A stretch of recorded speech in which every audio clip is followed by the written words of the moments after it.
We're here in Gisborne and unfortunately our good luck with the weather has run out. It's not looking the best of days out there, but we're excited to be here anyway because we're at a station in Gisborne that's 14,000 acres in size.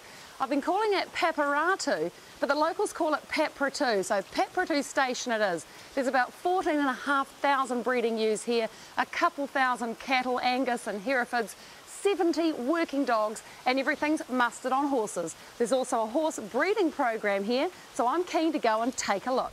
Almost as breathtaking as the wind, but being a true blue professional, I braved the elements in the name of horsing around NZ.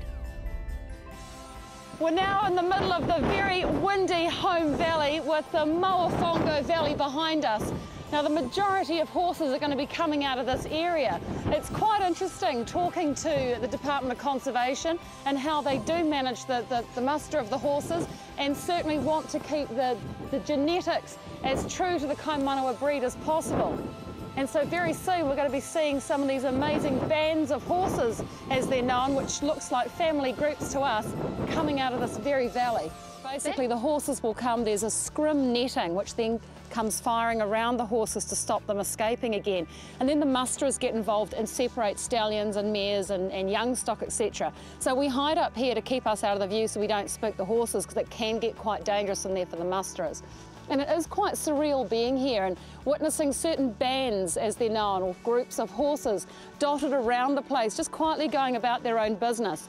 And knowing that any time now the helicopters might put 3 or 4 of those groups together and bring them into the corral. They did at one stage try to get 170 odd horses together and bring them in one fell swoop, but it didn't go so well. So now they're sticking with 2 or 3 groups at a time into the corral and sort through. So the first lot should be arriving any minute. And I guess we'll have a good look. This is how original these course designers get. It's a house. You have to get your horse to jump a house. Now that's pretty cool. Excited, I tried to find out if anyone was home. Knock, knock, is anybody home? Knock, knock. Maybe this guy. It's Rowan's house. Oh, we broke Rowan's house. Oh. You didn't see that? I would just like to take this opportunity to sincerely apologise to the Taupo NRM National 3-day competition. And acceptance.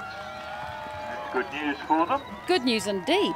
We could come back tomorrow for the thrills and spills of the cross country.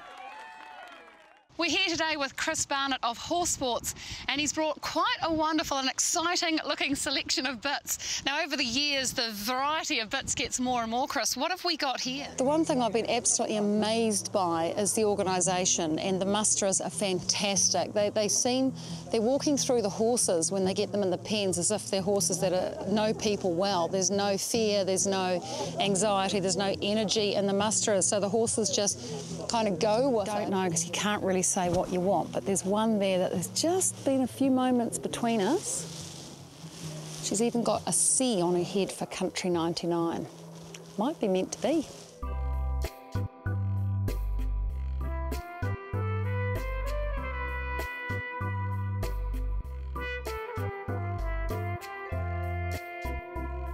It's day 2 at the Kaimanawa muster. The sun is just breaking through in the valley.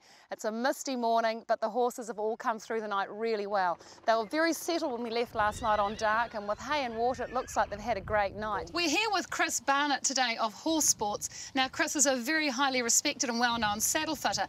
Chris, what are you looking for when you go to fit a saddle? Yep, we'll put them on the truck and...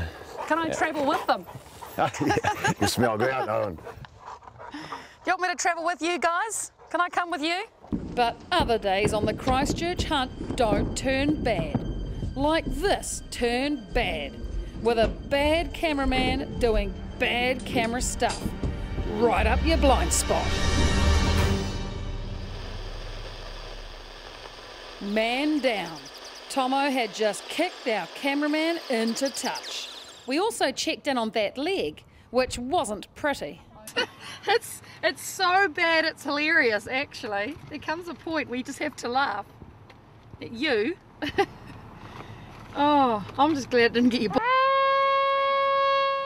I've got to add this, David. I'm very sorry to have what happened this morning, but horses are unpredictable animals, and I'm very sorry, but you'll come right. It was a bit funny. I know it wasn't good. No. But anyway. But it was a bit funny. It was a little bit funny. Yeah. This is quite a personal journey back to my roots for me, because I used to volunteer here 20 years ago when the Riding for the Disabled was out at Yoltest at Riccarton Racecourse. But now it's at Canterbury Park, which is magnificent. But not only that, they've built, through fundraising, through sausage sizzles, this incredible indoor facility. Now that's a hell of a lot of sausages. So let's go inside and take a look. This is a really good question, because it does help us understand our horse more if we understand the way they see the world. Recent studies have shown that horses can in fact see colour, but maybe not as much as us humans. And you were saying before that Lucy would write the same thing over and over again, whereas now you're seeing a massive difference. Although being quite cuddly right now, he's got a reputation for designing great courses. I've had 28 broken bones in my life as a rider, so listen up. Your helmet. Always wear your helmet. We're joined today by Warwick Burns of New Zealand Equine Dentistry. Now Warwick, when you look in a horse's mouth, what are some of the problems you see? And she's packed especially for the trip. I have been here once before, or twice before actually, and I don't think I've ever been this cold in my life. I put in thermals, I put in my woolly hat, and possums over home aren't the... You can't wear a possum on your head. No, you can't wear a possum on a head in Australia. The main thing with the show jumping is to show that the horse, after he's done a cross country, comes back supple and fit, and the show jumping then asks for much more collection than what they've just had a lovely flat gallop across the cross country. Now we're back into the collection side of things, so the horse is together, showing that he's supple and able to go out and show jump. Coming almost full circle back to that control and the suppleness of the dressage. Very much so. It's like dressage over jumps. Nicely put, Bev. 3, 2,